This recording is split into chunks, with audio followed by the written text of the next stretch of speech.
que todos ya han visto que puse para ustedes dos segmentos de videos que deben ver y que tienen la virtud de que les va a permitir entender con mayor propiedad lo que vamos a tratar en las clases, ¿no? Lo que vamos a tratar en las clases tiene que ver fundamentalmente con el orden actual del estado de cosas, ¿no? Yo les dije, es un curso destinado a estudiar las variables estéticas y culturales, ¿no? En el Chile de hoy, pero esas variables estéticas y culturales tienen una causa, ¿no? Y esa causa es lo que ustedes debieran ser a futuro capaces de entender, de explicar a sus futuros alumnos con argumentos, ¿no? La emocionalidad no es lo más adecuado para que uno como profesor explique algo, ¿no? Lo que no quita que tengas emociones, no hay duda. Pero es la racionalidad y los datos, ¿no? Lo que contribuye mucho a que puedas persuadir a alguien sobre algo. Entonces, vamos a tratar de movernos con esas variables, ¿no? Lo que está ocurriendo hoy, y no me refiero a la pandemia, sino al estallido social, ¿no es cierto?, a la crisis ya denunciada por los movimientos feministas, al rechazo del común de la gente hacia toda forma de autoridad. Ustedes mismos, ¿no?, que son distintos, obviamente, a las generaciones anteriores, y que ni hablar de mi generación que nos crecimos bajo la dictadura, ¿no? Tienen rasgos distintos y esos rasgos hacen que las variables estéticas, la apreciación de la belleza, esté sesgada por otras variables que no son las de las generaciones anteriores y que a las generaciones anteriores les cuesta entender. O a las actuales generaciones, pero de corte conservador, que es algo que hay que reconocer también, ¿no? Porque el conservadurismo, por llamarlo de alguna manera, ¿no?, a un conjunto de creencias y de convicciones que tienen una larga data en la historia de una sociedad, eso se da en todos los niveles, en todos los grupos etarios, ¿no?, en todas las edades. No por joven no vas a ser conservador si tú crees que eso es lo que se ajusta más a tu forma de vida, a lo que ha sido tu familia, tú nómbralo, ¿ok? Entonces, ese va a ser el tenor de esta unidad y el temario comienza con el análisis del relato testimonial, pero la verdad es que el relato testimonial no se puede abordar sino como una manifestación escritural que fluctúa entre entre la historiografía y la literatura, una manifestación escritural que construye memoria en una época, hoy, ¿no?, en que la memoria es quizás uno de los temas más álgidos en el espectro social y cultural. El relato testimonial es importante, ¿no? Porque en la práctica es el registro.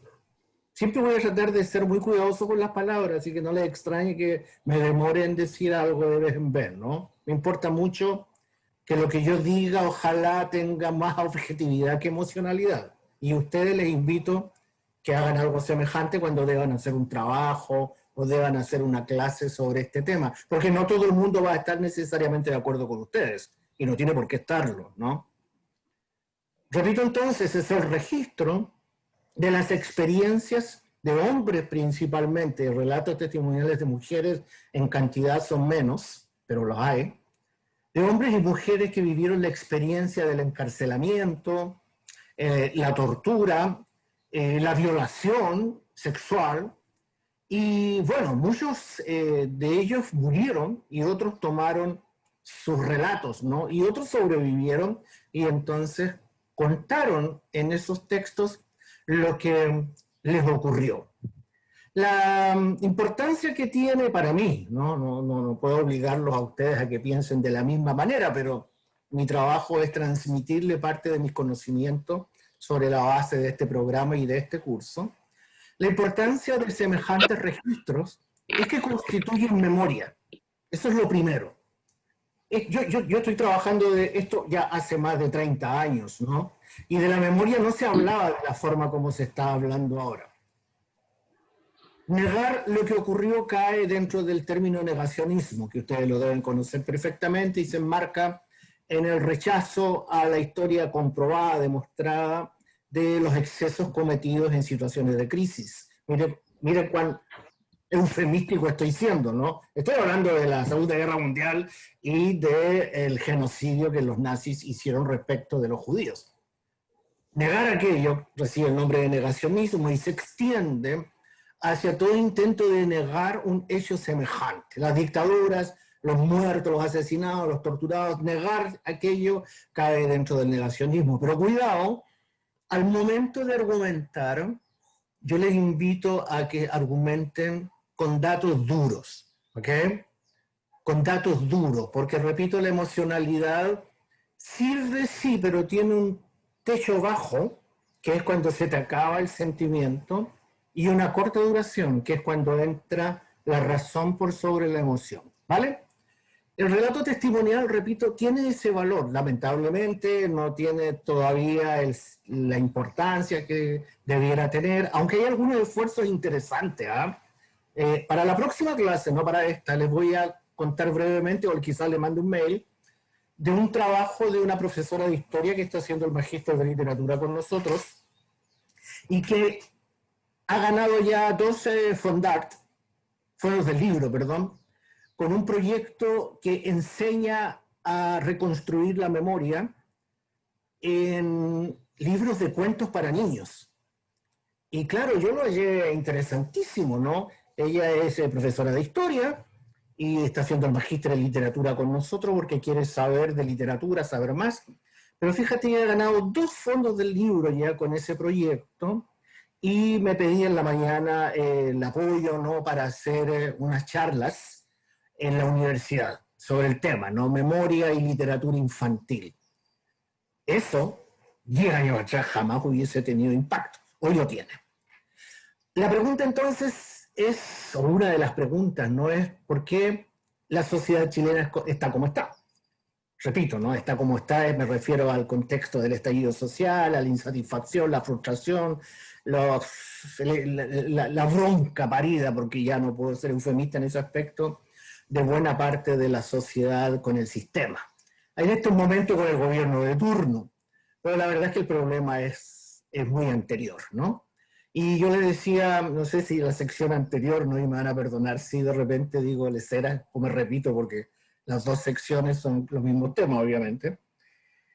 No podemos partir de los españoles y de la colonia, sería demorarnos mucho y atrasarnos mucho, ¿no? Yo lo que querría es que partiéramos del siglo XX, y en ese siglo XX hay una serie de variables que no han desaparecido, fíjate, y que explican en buena medida esa pugna que todavía existe en Chile y en otros lados, pero me voy a referir a Chile, que en la práctica recibió en los años 70 el denominativo de lucha de clases. La lucha de clases, la oposición entre partes de la sociedad, ¿no? Eso tiene larga data, tiene una larga data, ¿no? Y la idea entonces es chequear qué es lo que ocurrió, ¿no es cierto? Yo no les voy a contar el cuento porque lo pueden leer, para eso están los artículos, para eso ustedes tienen que investigar, pero voy a partir de los años 60, ¿okay? Que para ustedes debe parecer 1000 años atrás, pero hombre, yo tenía 4 años cuando empezaron los 60, así que no es hace tanto tiempo. ¿Por qué los 60? Porque es la década de inicio del conflicto a nivel de todo Occidente, no solo de Chile, ¿ok? Es el inicio de la pérdida de la fe en el American Dream. A ver, para ser más concreto, ningún país piensa por sí solo o actúa por sí solo. Existen países que determinan las normas de conducta de otros países para Occidente y para Oriente, Para nosotros, hasta antes de la Segunda Guerra Mundial, era Europa. Terminada la Segunda Guerra Mundial y destruida Europa literalmente, queda Estados Unidos indemne, alejado del teatro de operaciones, por lo tanto va a convertirse en lo que se denomina en términos especializados un país hegemónico. La hegemonía consiste en constituirse en eje de poder y de difusión de tus ideologías. Ya, con eso creo que es un paraguas que cubre todo, ¿no? Y Estados Unidos se convirtió a partir de la Segunda Guerra Mundial, 1950, en eso. Los años 50 son de éxito económico, Estados Unidos está pero increíblemente rico, materialmente hablando, los norteamericanos acceden a los bienes del capitalismo, bla, bla, pero en los 60 empiezan a darse cuenta que aquello no funciona. Las razones son varias, ¿no? Una de ellas es la emergencia de las minorías, que es algo que está por todas partes hoy por hoy. Las mujeres comenzaron el año pasado, con justa razón, a rebelarse dado el statu quo patriarcal en Chile. Pues bien, entérense, eso comenzó tempranamente en países dominantes de Occidente, que en el contexto del país hegemónico de la Segunda Guerra Mundial, después de la Segunda Guerra Mundial, perdón, es Estados Unidos. ¿Qué minorías hay en Estados Unidos? Negros y mujeres. Negros y mujeres se unen en los 60 en enormes marchas, liderados por hombres principalmente, aunque se menciona algunas mujeres como Rosa Parks, que fue una activista negra, ¿no?, famosa por el hecho de negarse a sentarse en el último asiento del vehículo que le asignaban ese lugar a los negros y negras. Pero los hombres, básicamente, ¿no?, los puedes recitar. Tú, Martin Luther King, Malcolm X, entre los negros más connotados, ¿no?, de los blancos que apoyaban a los movimientos de minorías raciales, John Kennedy, Robert Kennedy, bueno, y ustedes ya conocen la suerte de ambos, ¿no? De todos ellos, la verdad. Es un momento, los 60, de extremo conflicto. Es el momento en que Estados Unidos comienza a resentir su participación en Vietnam. Ellos creyeron que iban a entrar a Vietnam e iban a tener el mismo éxito que en Europa durante la Segunda Guerra Mundial. Pues se equivocaron plenamente. Vietnam había logrado mantenerse luchando primero contra los franceses, se llamaba Indochina antes de llamarse Vietnam, y luego con los norteamericanos que llegaron a esa zona con el ánimo de frenar el avance del comunismo. Fue un desastre para los norteamericanos y los jóvenes como ustedes morían despedazados en un país desconocido y en un lugar que no sabían qué carajo estaban haciendo ahí, ¿no? Las familias norteamericanas comenzaron a resentir esa experiencia, ¿no? Hasta antes de eso se sentían liberadores de todo Occidente, pero cuando les empiezan a devolver a los hijos destrozados o con un cajón vacío y con el nombre nada más, comenzaron a darle vueltas a las cosas. Eran niños. Las estadísticas señalan que durante la Segunda Guerra Mundial el promedio de edad de los combatientes era 25 años. En Vietnam el promedio de edad de los combatientes era 19 años. Niños. Bueno, ese fue un factor entonces, ya llevamos 3, ¿no? El auge, perdón, la emergencia de las minorías, los problemas que se generan en Vietnam, los problemas sociales y económicos de los 60 y otros conflictos que comienzan a aflorar y a hacer presión sobre los líderes conservadores. Esa es la palabra, ¿no? ¿Qué otros movimientos u otros grupos? Homosexuales. Homosexuales ha existido siempre desde el principio de la condición humana. Y en los 60, la represión contra los homosexuales comienza a ser difundida. No había pasado eso antes, ¿no? Uno de los hechos emblemáticos, que fue en los 70, ¿no? 69 y 70, fue Stonewall, que era un bar gay en New York, y claro, entraron a hacer una redada a los policías, como hacían redadas continuamente, pero esta vez la redada la cubrió la televisión y todo Estados Unidos vio cómo maltrataban a hombres homosexuales que, claro, acudían allí, ¿no es cierto?, para encontrarse entre pares. Pues vamos a los 60. En los 60 hay, si estamos hablando, ¿no es cierto?, de la estrecha relación entre estética, producción cultural, artística y movimientos sociales, hay se reconoce, mejor dicho, como una etapa de quiebre. Es una etapa de quiebre. El arte ya no puede seguir mirando generosamente y amablemente la historia reciente de los Estados Unidos. Y los homosexuales juegan un rol dominante. ¿Ah? De ellos probablemente ustedes han escuchado hablar de Andy Warhol. ¿Ok? Andy Warhol, ¿les suena? Voy a anotarlo por acá. ¿Cómo carajo funciona esta cuestión? Wait. Andy Warhol es uno, el otro es Shad. El otro es Robert Mapplethorpe. Lo voy a anotar aquí, ¿no? Y claro, son dos de los homosexuales más connotados que se los reconoce como líderes en las artes de los años 60, junto a muchos otros, ¿no? Robert Mapplethorpe. ¿Está bien escrito? Sí. Búsquenlos cuando tengan tiempo. Indaguen. Es interesante, ¿no? Tienen que pensar que era una época de extremo conservadurismo en Estados Unidos, y Andy Warhol era un sujeto, un artista, ¿no?, reconocido, asexuado, dice la historia. Muchos dicen que no, que sí era homosexual, que tenía pareja. Bueno, eso la verdad no es el punto, ¿no? Y Robert Mapplethorpe, que era un fotógrafo que se especializó en la fotografía de los desnudos de hombres negros. Como homosexual, le gustaban los hombres, y particularmente los hombres negros, por sus atributos físicos. No necesito abundar más, ¿no? Y claro, en su época, estamos hablando de los 60, escandalizaba por sus fotografías de la genitalidad de hombres negros, en fotografías bellísimas. Una cosa es el contenido, la temática, y otra cosa es la calidad estética de un trabajo. Y en su época fue muy cuestionado, pero hoy por hoy está en el Guggenheim, en el museo más importante de los Estados Unidos, su obra, ¿no? Continuemos. Los 60 tienen esa particularidad, ¿no? El cine también se rompe, por eso que yo les dije, ¿sabe? Tienen que ver, y aparece ahí en el temario, ¿no? Películas, algunas de los 60, ¿no? Yo les puedo dar un listado de algunas, porque no las vas a ver todas, ¿no? Pero para que tengan una idea, fines de los 60, estamos en el año 69, 68, se me viene a la mente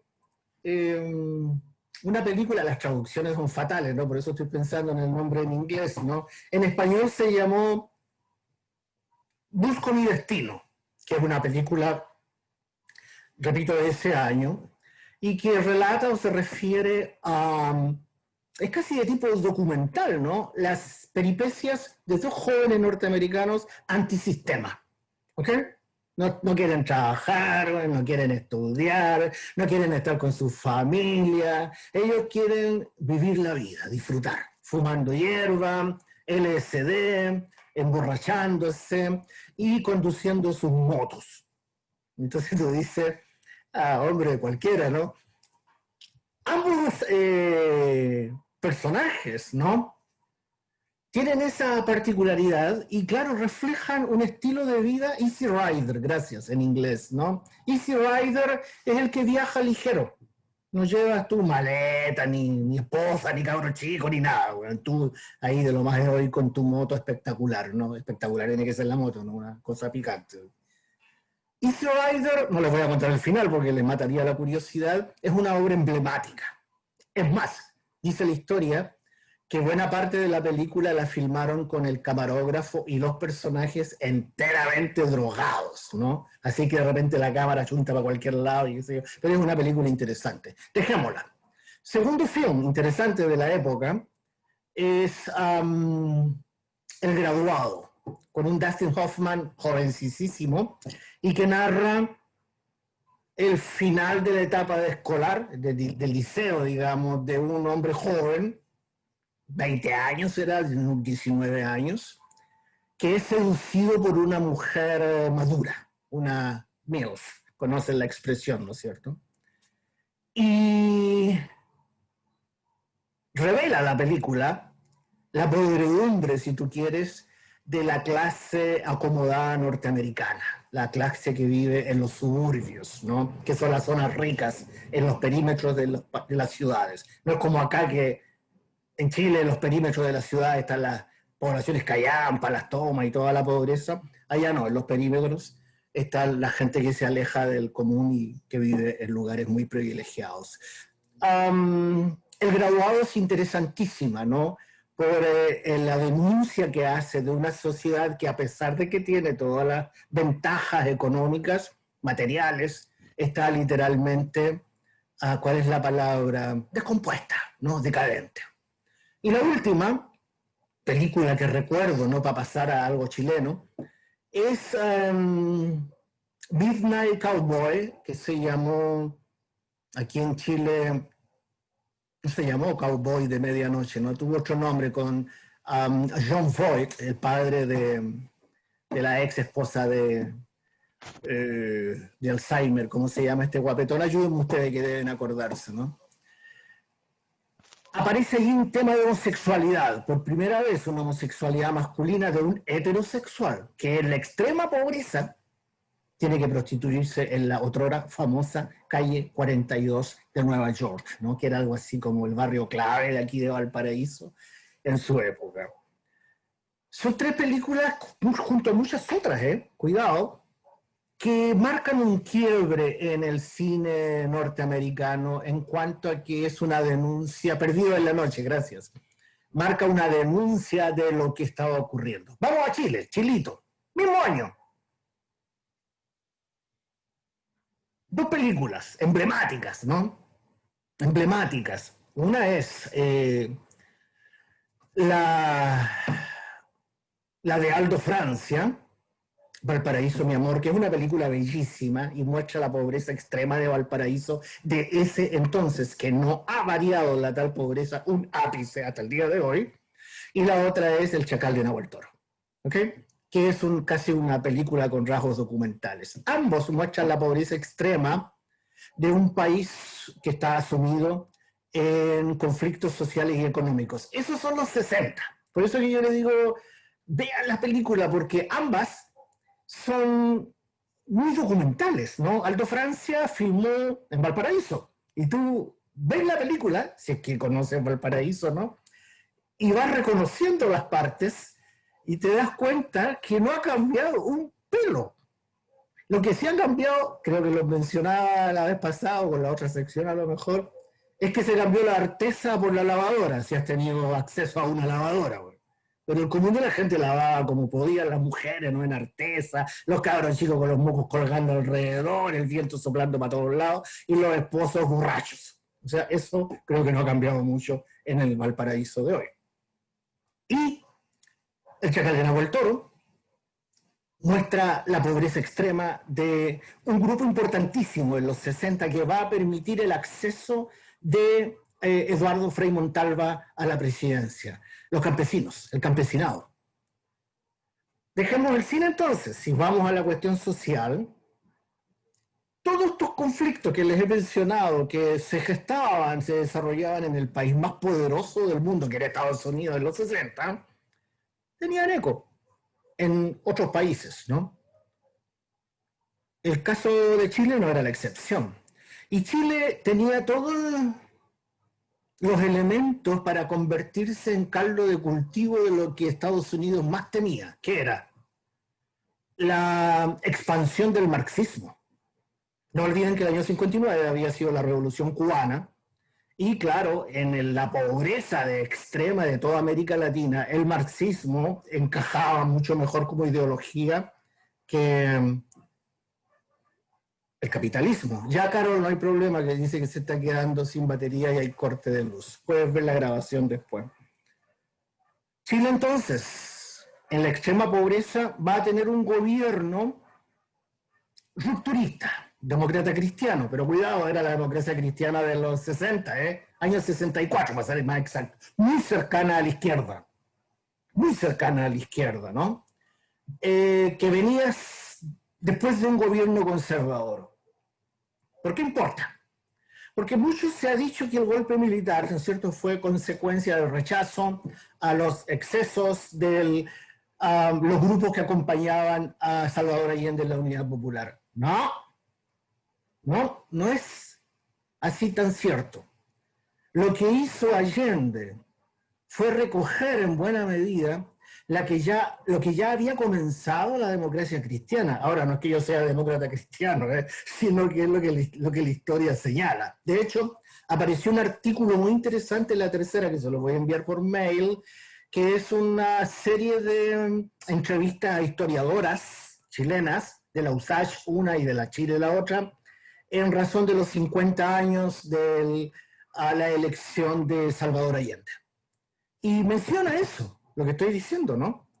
Fue la democracia cristiana la que ofrece a los grupos menos favorecidos de la sociedad, campesinos principalmente, ¿no?, que en esa pobreza extrema que denuncia el Chacal de Nahuel Toro, y mujeres que no tenían acceso. Ustedes, mujeres de ahora, son afortunadas.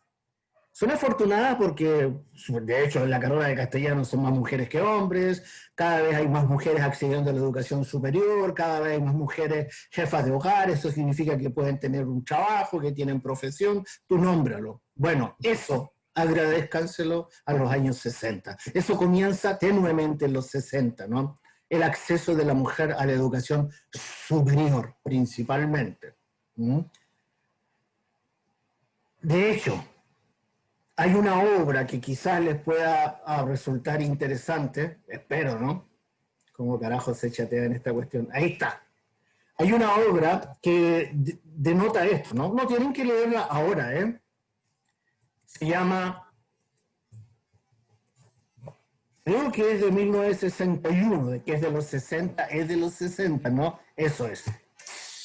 Mercedes Valdivieso, La Brecha. Un librito así, muy menor, en volumen, pero que es muy representativo de los conflictos de la mujer chilena de la época, y eso que ella era una mujer de la clase alta. El resto, la de la clase baja, estaba jodida.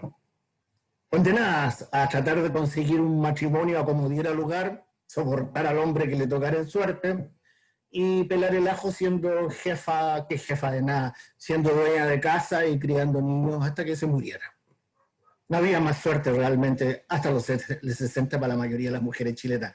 La democracia cristiana abre las puertas entonces, ¿no?, a los segmentos menos favorecidos de la sociedad.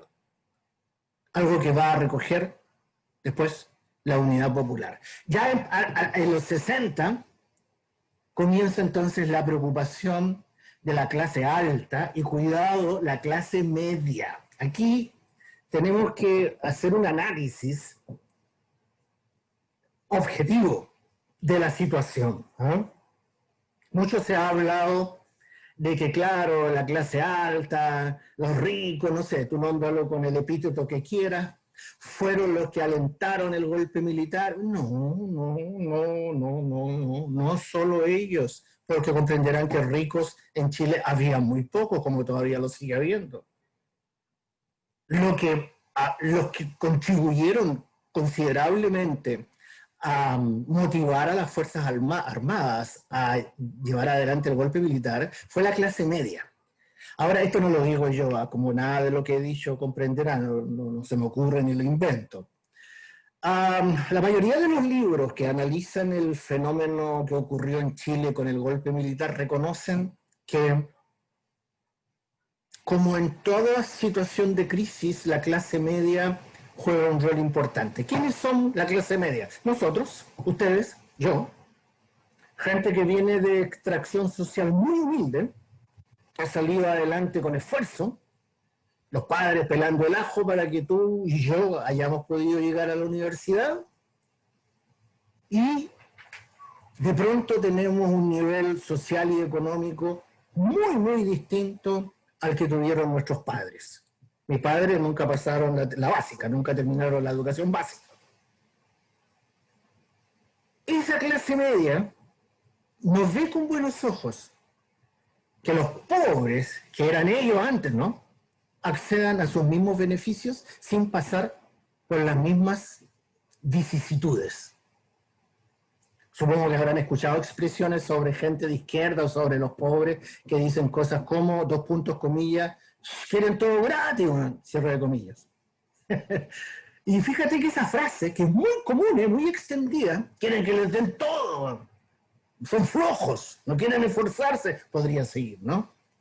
En la práctica es la punta de un iceberg, el cual iceberg es un perfil psicológico, psicosocial diría yo, un perfil psicológico de grupos sociales que por un lado le temen a volver a la pobreza, o le temen a que los asocien con la pobreza de la cual provienen. Ese es uno, ¿no? Y dos, ser rechazados por la clase alta. La clase media históricamente ha sido el jabón del sándwich. No quiere recordar que era pobre y le gustaría ser de la clase alta, pero no tiene pelaje suficiente. No tiene pelaje suficiente. O sea, por mucho que tú te pudieras llegar a mover, a lo mejor, estamos hablando de los 60, 70, 80, no sé si será tan así hoy en día. La clase alta forma, quieras que no, una suerte de élite basada en los apellidos de rancio estirpe, y tu apellido no es de rancio estirpe, entonces no es ni rancio, entonces nada. Entonces, es un conflicto el de la clase media. Esa clase media la denuncia un psicólogo, ¿no? En un libro de los años 50, 60 que se llama La personalidad autoritaria. Quiero que lean parte de ello en el artículo que les envié sobre el relato testimonial. Teodoro Adorno. Él dice esto, no lo estoy diciendo yo. Después lo repiten otros, ¿no? Coincidiendo con Adorno. Era que no. Pero la práctica es eso. Esta clase media todavía no ve con buenos ojos las clases menos favorecidas. ¿Te das cuenta? Entonces, por una parte, no se sienten satisfechos con lo que tienen o como están y no gustan de ver lo que ocurre hacia abajo. Teodoro Adorno lo advirtió en un estudio que hizo en Estados Unidos cuando logró escapar del genocidio nazi, él era judío, y se preguntó si el fascismo era posible se reprodujese en otras sociedades que no fuesen la alemana o la italiana. Y lo estudia en Estados Unidos. Y luego de larga data, llega a la conclusión de que los norteamericanos tienen una profunda inclinación por el fascismo. Y lo explica en el libro, ¿no? Y claro, no puedes tú desconocerlo, en el caso nuestro es algo parecido. Nosotros tenemos, la sociedad chilena, yo diría hasta mi generación, fíjense, yo establezco una diferencia, una brecha con las generaciones posteriores, ¿no? Pero esto sí que es mío, ¿ah? Esto es mío, no es de libro ni nada parecido. Hasta mi generación fuimos educados, formados en la familia, en la escuela, en la casa, en la iglesia, en la calle, bajo el principio de que el dolor era una condición necesaria para el éxito. En inglés se dice no pain, no gain. Sin dolor no hay ganancia. Es una frase muy gringa, ¿no? Bueno, en Chile no se decía eso, pero se decían cosas como la leche con sangre hecha, y tú sabes, ¿no? El maltrato físico, el castigo físico era muy común. Y mi generación, o la generación en que me tocó vivir, ahí suena mejor, creció con la dictadura. Y creo que la experiencia de la dictadura, yo empecé a los 16 años ahí y terminé 17 años después, ¿no? A los 32, 33. Esta generación no quiso criar a sus hijos de la misma manera, por medio de la violencia. Y surgieron generaciones sin miedo, que es harto interesante, ¿no? Tú ves, o yo los veo a ustedes en la tele, ¿no? Cómo se enfrentan a carabineros, a quien fuere, y hacen lo que hacen, y tú dices, coño, dices tú, ¿cómo se atreven a hacer algo semejante? Tienen otro perfil, sin lugar a dudas. Lo que no quita que todavía no encajen bien en este país, porque es un país que todavía está manejado con las generaciones anteriores. Ahora, cuando les toque a ustedes manejar el país, ahí los quiero ver, ¿no? Pero el punto es un conflicto de ideas que, claro, toma la forma de la pugna, ¿no? Toma la forma de la pugna, de la lucha y del conflicto. Lo que ocurrió entonces, vuelvo al pasado, ¿no?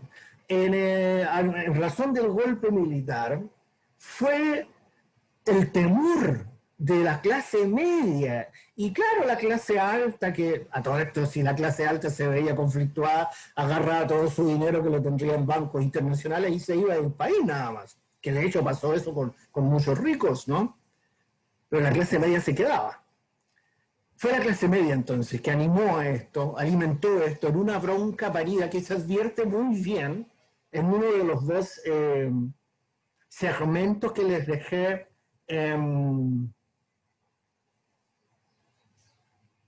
¿Cómo se llama esta cuestión? Google Drive. A todo esto me costó un mundo aprender a hacer la lecera, pero bueno, les logré subir eso con la ayuda de Marcos Aravena, por supuesto. Son dos segmentos. Uno es de un documental espectacular. Tienen que tenerlo si es que no lo tienen. Bájenlo de donde esté. Yo creo que ya está en internet hace rato. La batalla de Chile, de Patricio Guzmán. Tienen que tenerlo, ¿no? Es un documento valiosísimo por las imágenes de archivo que tienen. De ese es el primer segmento, el enfrentamiento entre las clases bajas, populares, ¿no? Y la clase media acomodada en el marco de una elección. Y particularmente me llama la atención una entrevista que le hacen a una señora que explota ante la cámara, ¿no? Y habla de comunistas, tienen que irse del país, son todos unos... Y dice cosas que tú no te imaginas. Ok, te da una idea eso del nivel al que había llegado el país un poco antes del 11 de septiembre del 73. El segundo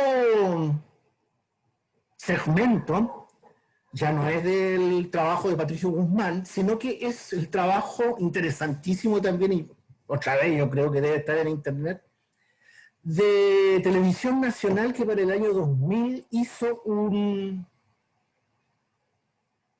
trabajo, no se me ocurre otra palabra en estos momentos, ¿no? De recopilación de material de archivo de Chile. Es una especie de muy arduo trabajo archivístico de lo que ha sido, o había hasta el 2000 sido Chile desde inicios del siglo XX. Y es cosas interesantes, de ahí tomé lo de la reforma agraria, ¿no? Porque contarle la reforma agraria es una lata, pues. Mejor véanlo, ¿no? Me interesan mucho las cifras, que por supuesto no me las sé de memoria, ¿no? Si estuviésemos en una clase presencial, tendría un torpedo y estaría escribiendo en la pizarra.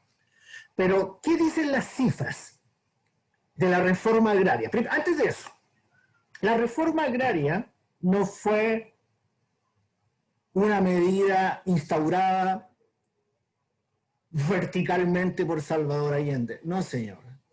La reforma agraria se enmarcaba en un fenómeno que estaba afectando a toda América Latina, y Chile no fue la excepción, y comenzó con Arturo Alessandri, es decir, 2 presidentes antes de Allende. Alessandri, que era un conservador, nacionalista, inició la reforma muy tibiamente, la reforma agraria. Quien la llevó, pero a una expresión supina, fue Eduardo Frei Montalva, el de la democracia cristiana, y cuidado, parte de la Iglesia Católica, que inclusive, también harto modestamente, repartió parte de sus tierras entre el campesinado. Entonces me interesa que vean en las cifras, anótenlas, por ejemplo, los cientos de miles o millones de hectáreas que se repartieron entre los campesinos, entre Eduardo Frei Montalva y luego Salvador Allende. El problema es, entre otros, ¿no?, que yo no creo que si yo hubiese sido un terrateniente, significa dueño, ¿no es cierto?, de fundos y fundos, hubiera encantado eso, ¿no? Hubiera llegado un no sé, empleado administrativo del gobierno y me dice, mire, don Norberto, usted no va a tener que, le vamos a expropiar su fondo. Oye, pero si yo no quiero venderlo. No, pero es que el gobierno lo necesita para el pueblo. Y hasta ahí yo creo te llega tu comprensión, ¿no es cierto? Y quizás tu amor hacia la humanidad. ¿A qué voy? ¿A qué voy? A tratar de entender.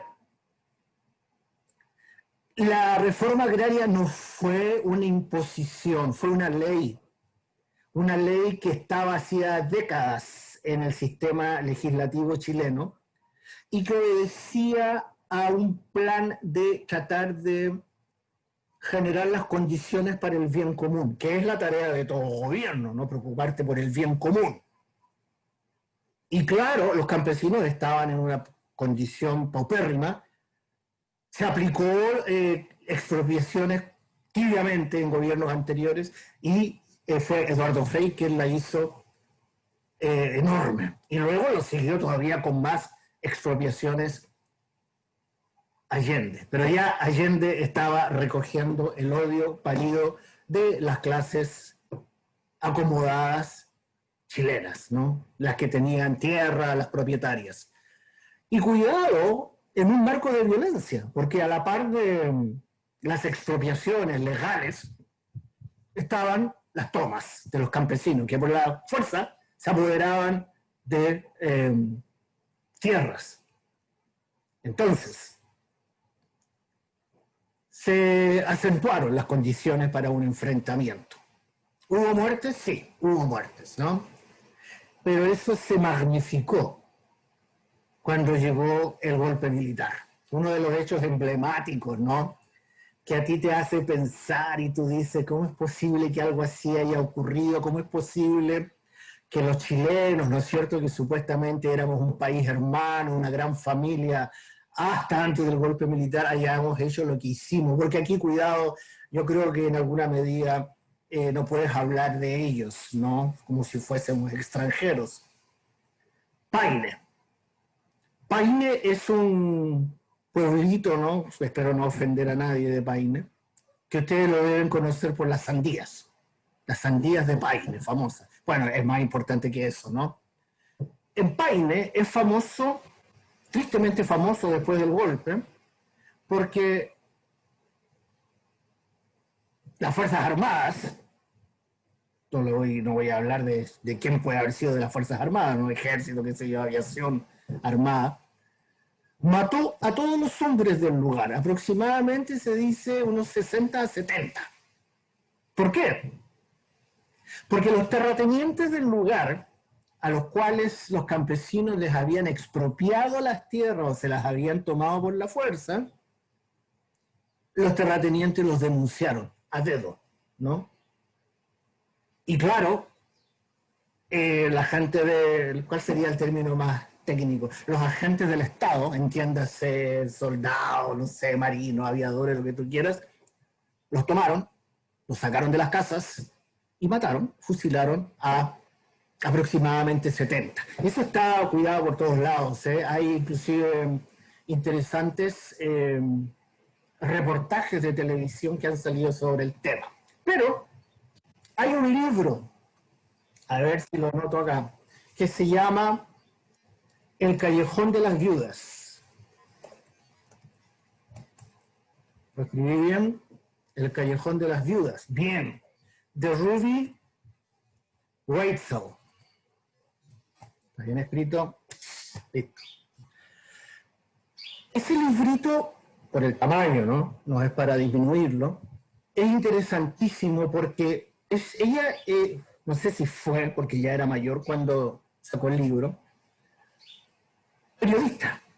Y hizo un entrevistó a las viudas de Paine, las cuales fueron dando las historias de lo que pasó y de las muertes de sus parejas, de sus esposos, qué sé yo, ¿no? El Callejón de las Viudas es un relato testimonial estremecedor. Estremecedor.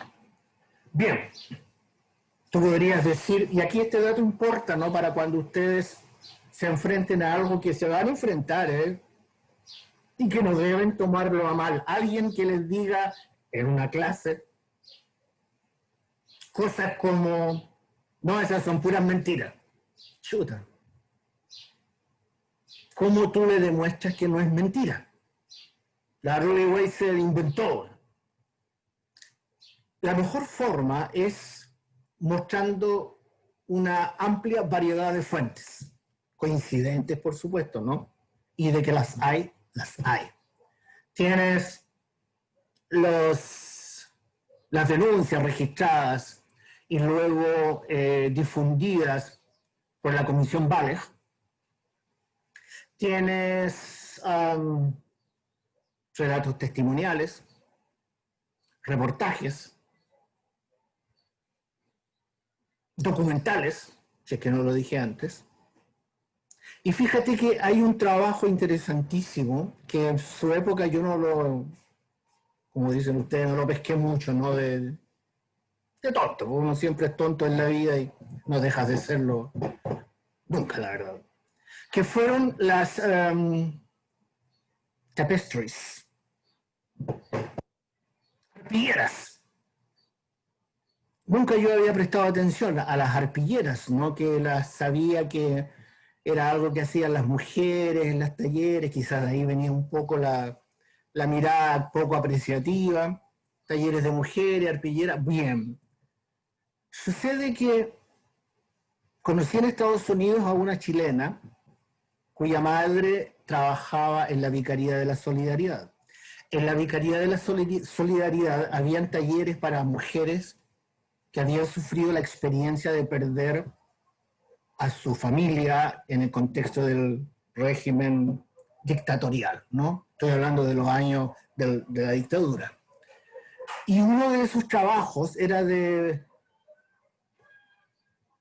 parches, patchwork, eso que hacen un parche así de este tamaño, del tamaño de mi cara, más o menos, y sobre una arpillera, que es un saco más o menos tieso, bordan con lana, ¿no? Y veo, y nos regala a mi esposa y a mí una arpillera, ¿no? Enorme, o sea, enorme, quiero decir, grande, ya. Que yo no la enganché mucho, ¿no? Pero la empiezo a mirar y todavía la conservo, ¿eh? Es una reliquia histórica. Era un hermoso trabajo de parches, ¿no? Cada uno de la mitad del encuadre de la pantalla de mi computador. Y había que acercarse para ver que eran figuritas rellenas, ¿no? Mujeres, niñitos, jugando y qué sé yo. Bordados y tejidos con una casita detrás. La típica cosa naif, ¿no? Ingenua, de un estilo estético, y no había ningún hombre, ninguno. Le voy a enviar fotografías, ¿no? De las arpilleras, que es como te dijese yo, es una producción estética estremecedora que se difundió por todo el país, ¿no? Recuerdo a una famosa estudiosa chilena, Marjorie Agosin, que daba charlas sobre las arpilleras, no, por eso me acordé del nombre en inglés, tapestries. Recuerdo que nos encontramos en Nueva York una vez. Entonces, estos crímenes de lesa humanidad, alcanzaron ribetes impensados, ¿no? Nunca podríamos los chilenos y chilenas haber pensado que los mismos chilenos y chilenas, porque también hubo mujeres torturadoras, pudiésemos llegar a ese nivel de barbarie, a ese nivel de crueldad. Y claro, en lo que a mí compete, me llevó y me ha llevado durante toda mi vida adulta, ¿no? A preguntarme lo que creo que les comentaba, ¿no? Al principio de la sesión anterior. ¿Qué es lo que en la práctica somos los seres humanos, ¿no? Si somos buenos por naturaleza y la vida, la sociedad, la cultura, las experiencias nos hacen malos, o somos malos, escasamente controlados, morigerados por la sociedad, la cultura, etcétera, ¿no? Lo que pasó entonces produjo un quiebre de dimensiones, del cual quiebre no nos hemos recuperado, sin lugar a dudas, ¿no? Y en lo que compete a mí, a mi clase, ¿no? Ese quiebre va por el lado de la psicología y de la sociología, es decir, ¿qué hay en la mente de un sujeto, hombre o mujer, como para que llegue a esos extremos? ¿Podría cualquiera de nosotros llegar a esos extremos? Tú me vas a decir, no, yo no, profe, ¿cómo se le ocurre? Fíjate, y aquí entonces entramos en vereda con las 6 preguntas, ¿no? Que ya vamos como en la cuarta del temario, cuarto ítem. Quizás el mejor referente sea el de la Segunda Guerra Mundial. Vuelta para atrás. Nuremberg, los juicios que le hicieron a los criminales de guerra nazis, los aliados, ¿no? Un alto oficial nazi que escapó, Adolf Eichmann. Hay una película interesante en Netflix, está bien hecha la película, sobre Adolf Eichmann.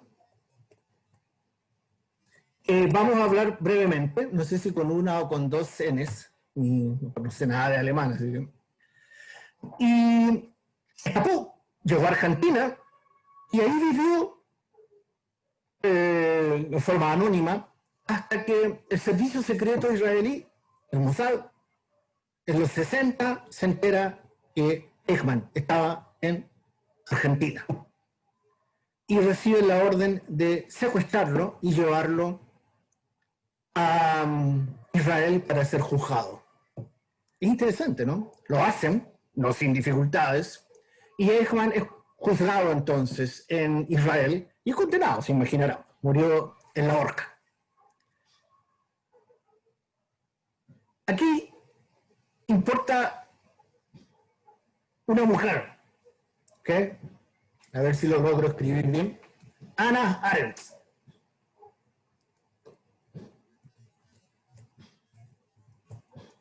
Sí, parece que por ahí es la cosa. Ella trabajaba en Estados Unidos como periodista para un periódico y le encargan que cubra el juicio de Eichmann en Israel. Ella era judía y había tenido familia y había conocido muy de cerca la experiencia. Se esperaba que entonces sus juicios fuesen lapidarios, ¿no? Sus artículos fuesen lapidarios sobre Eichmann.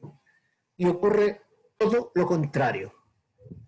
Sus artículos comienzan a ser cada vez más, ¿cuál sería el término? Liberadores de culpa de Eichmann, en circunstancias que él reconocía que había asesinado a cientos de miles de hombres y mujeres, ¿no? Él fue el que se le ocurrió, bueno, como a otros se me ocurre, ¿no? Pero parece que a él como creador, la idea de aumentar los crímenes metiendo montones de judíos en camiones, cerrando las puertas, y luego metiendo el tubo de escape del camión, ¿no? Con el motor andando, entonces los asfixiaba. Se dieron cuenta que eso no era suficiente y ahí pasaron entonces a los hornos crematorios y las duchas de gas y bueno, lo que todos ustedes conocen. Pero ella ve el fenómeno Eichmann, lo vamos a llamar así, ¿no? El caso Eichmann, el fenómeno Eichmann, yo hasta diría después el síndrome Eichmann, ¿no? Desde la siguiente perspectiva, era un hombre normal, dice Hannah Arendt, que solamente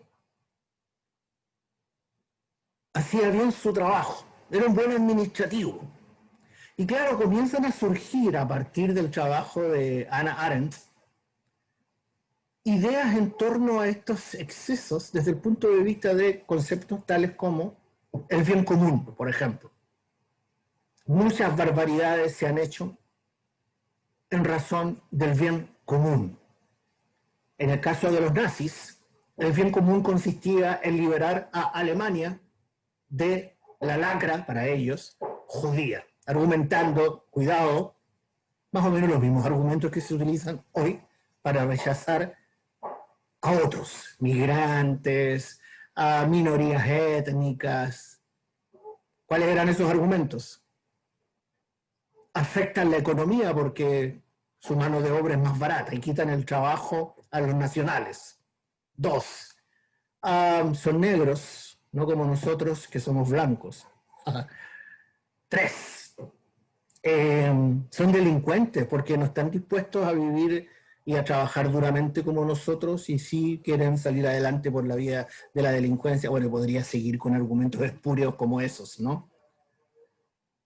El bien común, entonces, toma distintas formas en los distintos contextos mundiales. Y cuidado, nosotros no hemos sido la excepción ni lo somos hasta el día de hoy.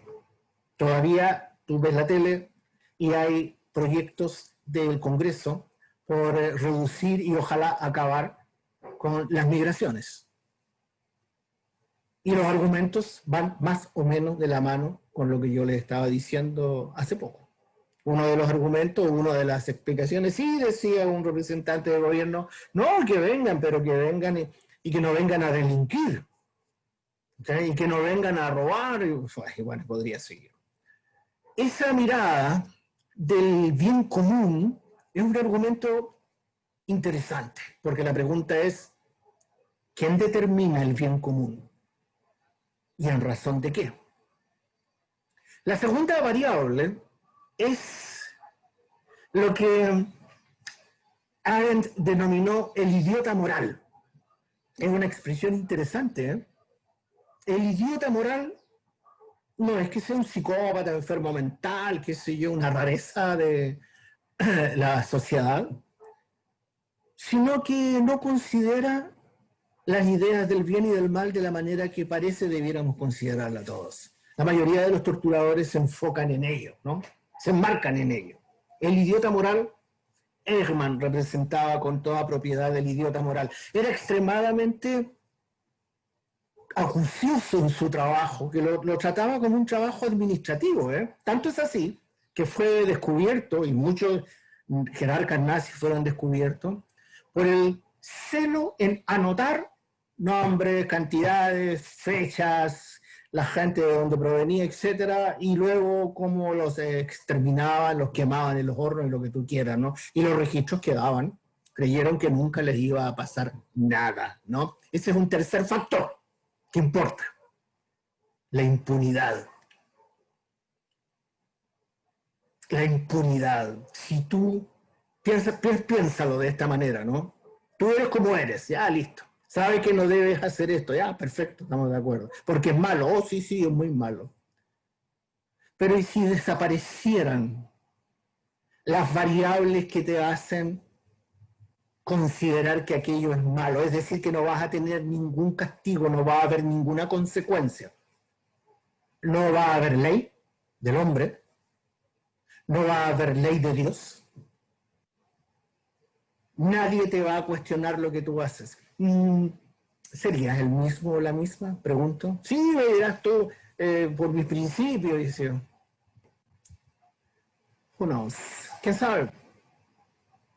¿Quién sabe, no? La idea de impunidad es una variable que importó mucho. Oh, sí, sí, sí. En el contexto de la Alemania nazi, la convicción absoluta de que no les iba a pasar nunca nada y que no iban a perder la guerra, ¿no? Así es que daba lo mismo lo que hicieran. Perdieron la guerra.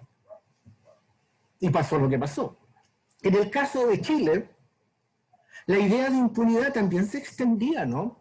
Pero cuidado, tomó una forma legal que se llama Ley de Obediencia Debida. Es decir, esa ley de obediencia debida que se acuñó, creo, en Nuremberg, cuando estaban enjuiciando a los nazis, determinó que no se podía enjuiciar a un soldado porque obedecía órdenes, y en contextos de guerra, si no obedeces órdenes, te pasan a corte marcial y te fusilan.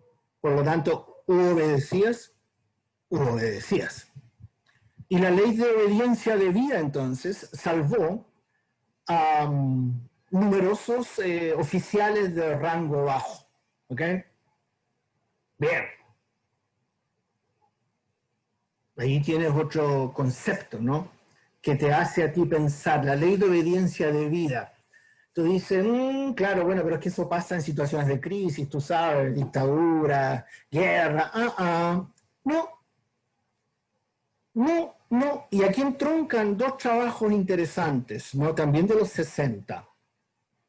Uno es el trabajo de Stanley Milgram, que ya lo deben conocer, lo han mostrado en la tele, qué sé yo. Y el otro es de un señor llamado Ron Jones, que dice relación con que uno como persona normal es capaz de hacer lo impensado si se siente respaldado por la autoridad. Y claro, dices tú, es probable, ¿no? Piensa tú en el servicio militar, tú eres un número y debes hacer lo que te ordenan que hagas. Y si no lo haces, te cae encima, pero todo el poder de ese sistema, ¿no? Por lo tanto, eres libre de responsabilidad. Estoy diciendo esto porque hay varios movimientos, agrupaciones de ex conscriptos del año 73 y siguientes, a partir del golpe, que se han querellado contra el Estado por haber sido psicológicamente dañados por las experiencias que les obligaron a vivir en razón de su condición de conscriptos. Hasta ahora el Estado no ha respondido. ¿Ok? Así es que yo creo que están esperando que se mueran todos, más o menos. Pero ahí tienes un ejemplo, ¿no? Y claro, el caso de Milgram hace un experimento que no se los voy a contar, lo pueden ver por todas partes en internet, se han hecho hasta películas y qué sé yo, pero en la práctica es gente normal que obedece las instrucciones, las órdenes de un señor que parece ser un médico. Y yo les decía, ¿no? La idea de autoridad, quieras que no, está profundamente enquistada en nuestras mentes, ¿no? Y claro, el médico les decía, mientras descargaban, daban pequeñas descargas eléctricas a un supuesto señor que oficiaba de conejillo de indias, no, dale nomás, y la idea es ver cuánto resiste el dolor. Y el otro gritaba, ¿no? Y miraba el tipo con el dedo en la palanquita de subirle el voltaje. No, dale nomás. Bueno, le daba y le daba hasta que mataba al otro tipo al otro lado, ¿no? Pero todo era mentira, era un experimento. Para ver hasta dónde era capaz de llegar la gente si sentían que estaban respaldados por la autoridad. Que toma la forma de la obra de teatro del chileno Alzheimer otra vez, ¿no? Que en estos momentos no me acuerdo. Y a ustedes ya se los dije la vez pasada, ¿no? Que en la práctica toma la experiencia de médicos, no todos por supuesto, ¿no? De algunos médicos, eh, colaborando con los torturadores para prevenir que no fuese a morir el torturado mientras estaba siendo castigado. ¿Okay? Prestarle primeros auxilios, detener las descargas eléctricas o la golpiza. Y claro, Ariel Dorfman. Y claro, entonces hubo médicos que ayudaron en eso, ¿no? Entonces tú tienes, voy a anotar, así que voy a desaparecer un poco del... No se pierden gran cosa en todo caso, ¿no? Ariel Dorfman, ese es La muerte y la doncella, es una obra de teatro, ¿no? Que hasta el día de hoy, quieras que no, tiene impacto, ¿no?